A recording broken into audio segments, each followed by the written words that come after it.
Okay, in the second part of this tutorial, we're really going to try and take those two lines of extreme fit and try and use them then to calculate the uncertainty in the gradient. Now again, the line of max and minimum gradient complete. So you'll notice again also that the max and min lines, they're not always, of course, going to be the exact same angle away from the actual line of best fit. Maybe the max gradient is maybe say 5 degrees above, and the minimum might be say 10 degrees beneath. And that's perfectly fine.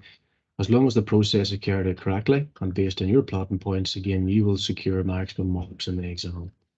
We now need to determine the gradient of each line independently using a large triangle. And of course, you might recall from your previous notes, a large triangle, of course, means that one side needs to be a minimum of 5 centimeters. Again, if you want to pause the screen, you might want to copy down these respective notes.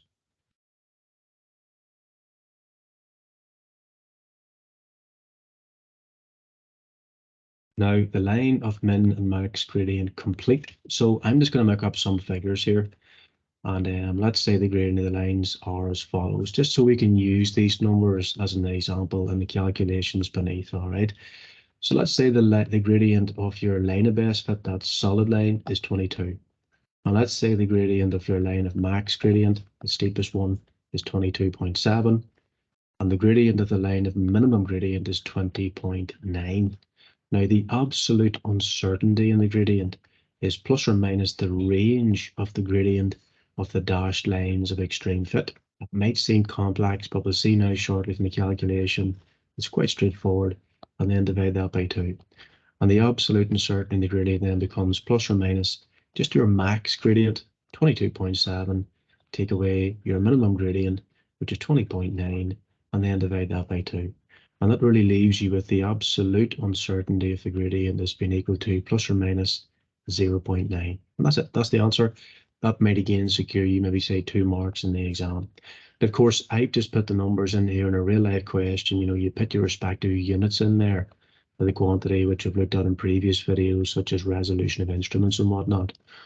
I could now, of course, then quote the gradient with the associated absolute uncertainty, which would be 22. It's just the gradient itself, plus or minus the absolute uncertainty, which is 0.9. And again, pause the screen and definitely copy this full worked example into your book, please.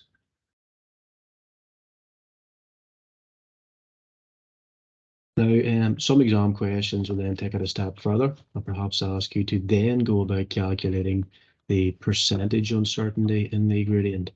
That is quite straightforward. To get the percentage uncertainty in the gradient is quite simply plus or minus your absolute uncertainty divided by the gradient of your actual line of best fit times 100. And for this particular example, just following on from the previous set of calculations, we'll take in that absolute uncertainty of 0.9.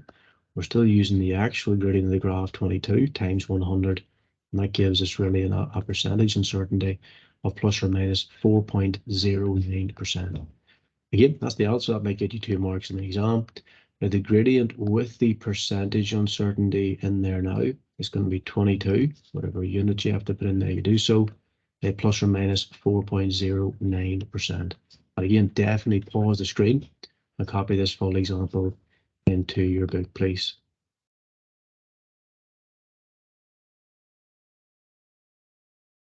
Now, there is a shorter method that you allow to get the uncertainty in the gradient, and you can quite simply plot one of the lines of extreme fit. Again, you can choose either the max or minimum line. And I would personally always just work towards the max gradient and advise you to do so, but be consistent whichever one you're choosing to do. You can see down beneath we've got to the stage, as per our previous discussion, I've drawn in one line of extreme fit, and that is the line of max gradient. But again, you might be advised to take a new page, copy down these notes, as well as the respective graph as well.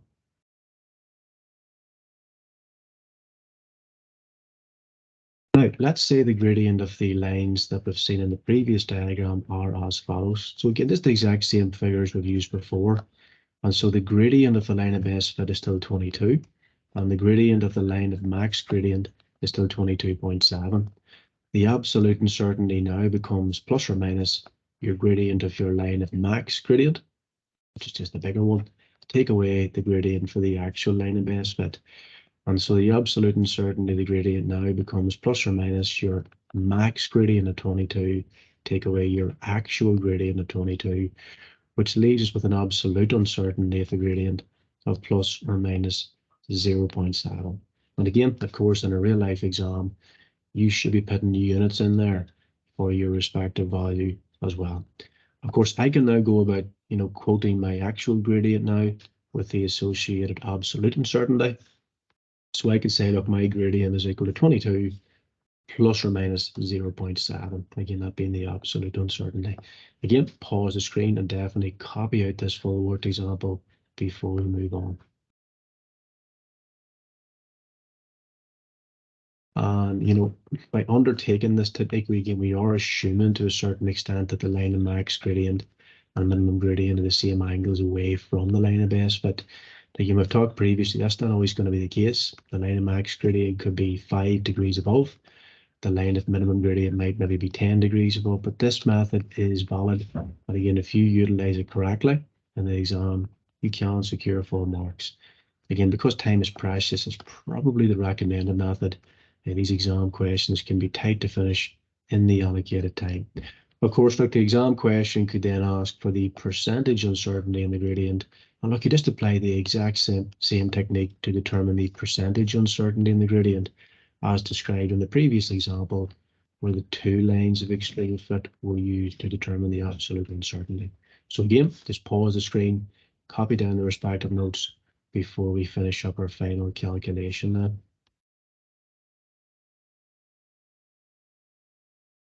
And look, just to finish up, some exam questions will again then go on to ask us about the percentage uncertainty. And again, just to make sure our notes are fully complete, given this new example, we'll just use one extreme line. The percentage uncertainty in the gradient will now become just again your absolute uncertainty from our previous calculation, divided by the gradient of your line of best fit times 100. We're of course bringing in that new absolute uncertainty of 0.7, dividing it by the gradient of your line of best fit, which is 22, times 100, which equals plus or minus 3.18%. And that's it. That would be your 2 marks in the exam if you were asked to calculate the percentage uncertainty. Of course, I could now go about quoting the gradient of my graph with the associated percentage uncertainty. And of course, the gradient would therefore be 22 plus or minus 3.18%. Again, pause the screen, copy down this final worked example, please. And that finalizes this wee video tutorial. We can now, of course, use those 2 lines of extreme fit to get the percentage and absolute uncertainty in the gradient. And we've also seen that shorthand method that can be utilized as well. All right, and that finishes up this video tutorial. And the next one will then finalize, of course, how to work out the uncertainty in the y-intercept.